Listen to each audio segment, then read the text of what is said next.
Prof-It is brought to you by StopToShop.com, and they've got plenty of great deals just in time for the holiday season. Noble Victory singles are now in stock, along with a wide range of codes for the online game. As always, click the link in the description to earn 10% off your full order at checkout. When you're looking for cards this holiday season, make the stop at Stop to Shop. Hey everybody, it's JWittz here from the Pokemon trading card game show Prof-It, and I'm here to talk about the results for our 2011-2012 City Championships. Well, actually, a new set was released, so I think I'm going to talk about that. This episode is going to be about our recently released Noble Victory set and how it's going to impact the metagame. Actually, why don't I talk about regionals first, since those ended? Now, it wasn't drastic results or anything, but I should still talk about what won regionals and how that impacted the metagame. Actually, I kind of had a two-part series that I still haven't finished. Oh god, I'm so far behind!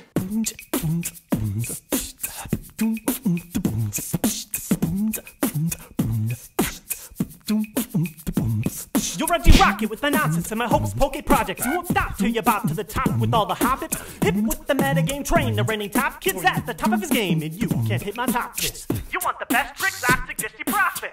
You want a mess Brit? I suggest you drop it. Once we started rolling, you know you can't stop it. Let's go and get some lessons from JWittz and Prof-It. Yeah. So yeah, school's a drag, and that's lame, but I'm trying my hardest to get content out whenever I can, when I'm free, and hopefully I can finally start getting back on track. It looks like things are finally starting to slow down right before finals, and after that I've got winter break, so I should have some spare time on my hands to work on this stuff. That being said, I'm still hard at work on a lot of stuff that's geared more toward my eventual career, and I'll definitely tell you guys what's happening because some of that is going to be geared to you guys, but when that happens, I'll talk about it. Until then, I've got a two-part series to pick up on, and last time we were here, I was talking about ways that we could potentially expand our game to a bigger, more competitive game. Here's part 2 of that series, answering the question that I asked last time: what is a potential solution to all the problems that we have so far? Because it's been over a month since my last episode, let's go over a quick recap of the biggest problems I've found that limit our game from expanding. The biggest offenders I talked about were: 1. The game needs funding in order to expand. We can't expand by putting the same amount of money into the program year after year, which is what we've been doing. 2. The community needs to improve with the expansion. Pokemon is a kid-friendly game with a ton of players that are happy playing the game for fun as it is. 3. We need greater communication with the people running the game. All we get right now are a few random posts on Pokegym, and there have been way too many late announcements concerning the card game for us to really have a professional mentality. And finally, and most important, 4, we need some kind of connection with Japan. They decide the rules that we play by and the cards that will be developed for the game, but we don't have a single conversation with the people who make these decisions all year long. After getting all kinds of input from players all over the internet, I've finally put together a potential solution that could tackle these problems. One thing I want to remind you guys, though, is that aside from point 3 and maybe point 4, the final solution of having Pokemon be a legitimate competitive game is not needed for the game to succeed. It's just a dream that plenty of competitive players share, and it's exciting to think about how big this game could be. That being said, here's what I found that solves these problems the best. External tournaments run outside of Pokemon organized play. What? I know it seems weird that this could solve the 4 issues that I've brought up, but bear with me for a moment. For those of you familiar with Magic the Gathering, this would be an example of StarCityGames.com Open Series. For those of you unfamiliar with that system, here's how it works. StarCityGames.com is an independent website of Wizards of the Coast, the company that runs Magic the Gathering. Fundamentally, all they do is sell Magic cards and strategy articles about the game. But the huge thing that they do that makes them a company worth talking about in our scenario is that they run their own full tournament structure. They run a lot of tournaments over the course of the year, with cash prizes that exceed those of our own structured World Championships. They also have fantastic commentary and live coverage over the tournaments, making them a fairly respected arm of the Magic the Gathering community. I don't expect us to achieve what they have overnight. I don't even know if you could reach their level in 5 years. But I do know that given the right interest, a personal version of this is possible for Pokemon. To give you guys a glimpse of how well the system works for Star City Games, here's some quick numbers. Star City Games, at its smallest structure, runs hundreds of smaller sanctioned events called invitational qualifiers, where one can earn travel awards, cash, and invites to 2 large invitational tournaments across the year. On top of these, StarCityGames.com also runs enormous Open Series events across weekends during the year. They run 14 Open Series tournament weekends before the 2 invitationals each year, for 30 total large tournaments each year. The Open Series tournaments combine over $10,000 of prizes each to be won. The 2 invitational events each year offer a staggering $50,000 of prizes each. On top of that, they also have an extensive award system in place to benefit players that consistently do well at their tournaments. Altogether, it's just nuts. So, all this considered, what can we learn from Star City Games? Here's how I think running this kind of external tournament could answer the 4 problems that I brought up last episode. Let's look at number 1, funding. For starters, running an external tournament means one big thing: entry fees. Star City Games usually charges $20 to $30 as an entry fee for most of its big tournaments per main event.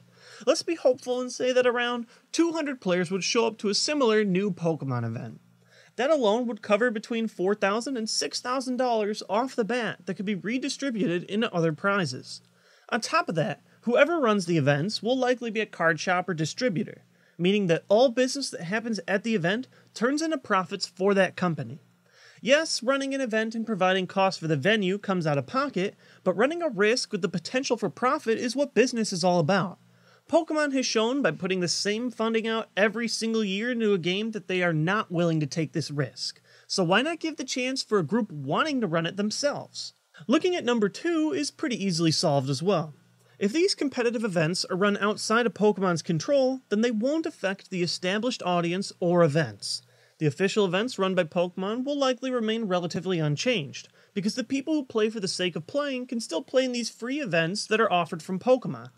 Instead of trying to make the official program more competitive, moving the competition outside of that would be healthier for everybody. For number 3, greater communication, it seems like it'd be solved by putting it into the hands of people that have competitive Pokemon play as their only goal. Pokemon as a company just doesn't have enough resources into the game to give the trading card game the attention it deserves. But I'm willing to bet that if a company had dedicated themselves to tournaments alone, they'd spend as much time as possible making sure their tournament information was relayed as soon and efficiently as possible.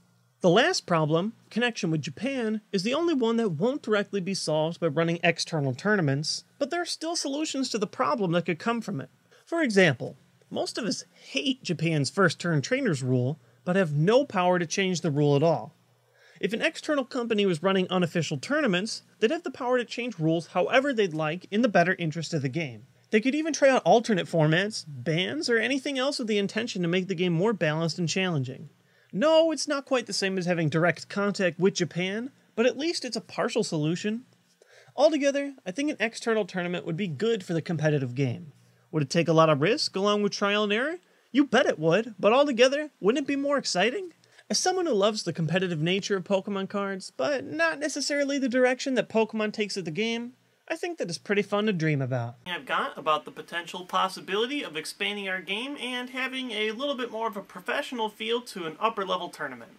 Now, like I said, this isn't needed for the game, and I'm sorry if this is completely against the way that you think Pokemon should be run, but don't worry, I'll move on to regular tournament metagame stuff in the future, but I just figured I might as well finish what I started with the last episode.